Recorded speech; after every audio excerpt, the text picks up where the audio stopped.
The Yu-Gi-Oh! Franchise and Yu-Gi-Oh! Trading card game has been a big thing for me for many years. I remember buying the original Kaiba and Yugi starter packs way back when I was in probably middle school or high school. Now, I did have a few years of my life where I was away from the Yu-Gi-Oh! Scene, but I got back into it thanks to a couple friends of mine and have a few pretty good themed decks. But when it comes to video games, I haven't played a Yu-Gi-Oh! Console or handheld game since the Game Boy Advance era. I thought about buying Legacy of the Duelist for the PS4 for quite a while, but I'm glad I didn't because it's available on a handheld now. Granted, the West is not getting this game until this summer, but thankfully the Japanese version has full English support, so let's get right into it. Updated with new rules and a lot more content than the other versions have, here is my review of Yu-Gi-Oh! Legacy of the Duelist Link Evolution for the Nintendo Switch. When it comes to story, this has the same story as, well, all of the different Yu-Gi-Oh! Anime series.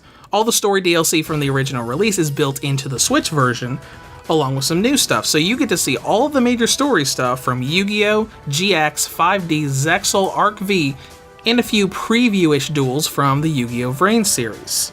This is also a pretty good opportunity because if you're one of those people that really hated a certain series, like a lot of people hate Zexal, reading through these cutscenes is a much easier way to get the story and enjoy the story without actually watching through the entire series. When it comes to gameplay, this is a card simulator. Whether you're fighting online opponents or the AI in story mode, you're going to be playing the Yu-Gi-Oh! Trading card game in standardized duels. First thing, we need to talk about what's different between Link Evolution and Legacy of the Duelist for PS4, Xbox One, and PC. For starters, downloadable content. All of the story and card DLC released for the original game is built into the Switch version, so you get every arc of every series right from the get-go.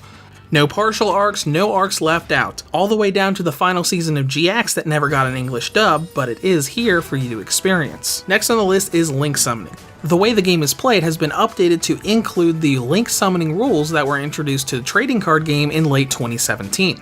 And that ties into all of the card additions. Since Link Summoning is in, so are a lot of Link monsters.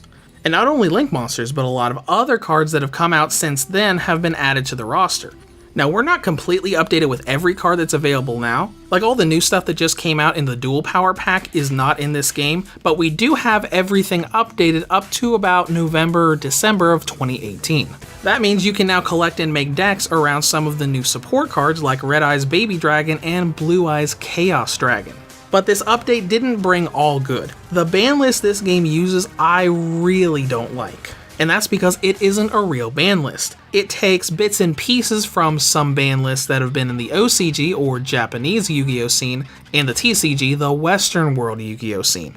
It's a mashup of different lists, so you can't make decks that are legal in this game and expect them to be legal in real life if you go to an actual tournament. Thankfully, these ban lists only apply to online multiplayer, so you can do all the single player stuff with any deck combination you want. Now, when you're going through the game, your main game modes are going to be single player and multiplayer. Single player being the story mode and special challenges that are centered around various characters from the anime. The story mode actually has over 150 different duels you do across the various series, and all of those duels unlock signature cards to add to your collection. Not to mention that all of those duels also unlock a reverse version of itself for even more cards to unlock. And the way they work is really nice. You can do all these duels with a custom deck of cards you own in the game, or you can do story-based decks that are centered around the character you're playing as. So you don't have to do a bunch of grinding right at the beginning of the game just so you have a deck to use to tackle story mode. And of course, card acquisition is beyond just doing these duels. You do get signature cards, and every time you participate in a duel, whether you win or lose, you obtain random cards from your opponent's deck. But you also gain a bunch of currency that you can use to buy booster packs themed around certain characters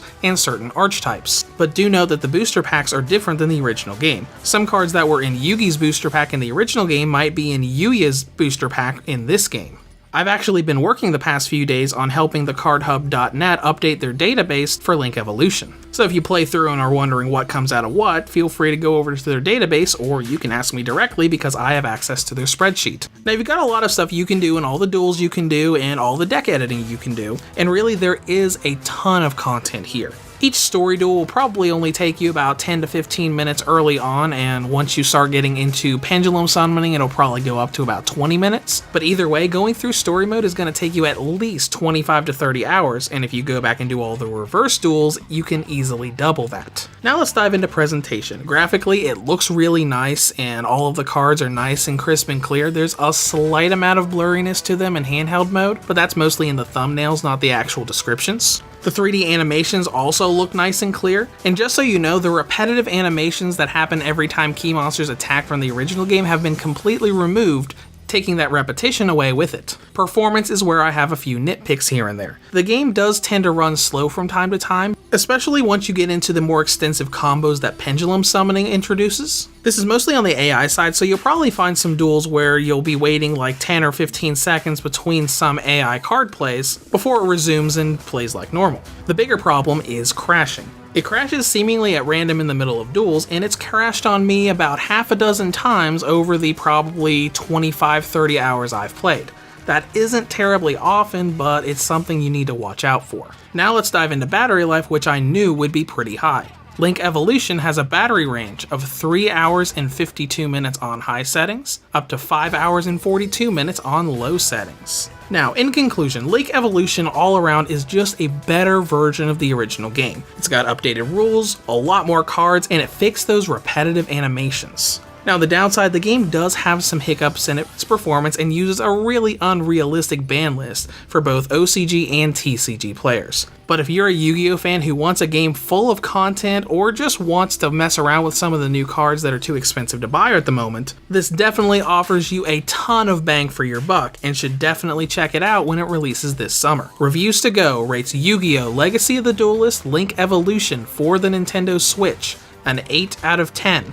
If you have any comments or questions, feel free to leave them below. Thanks for watching and happy dueling.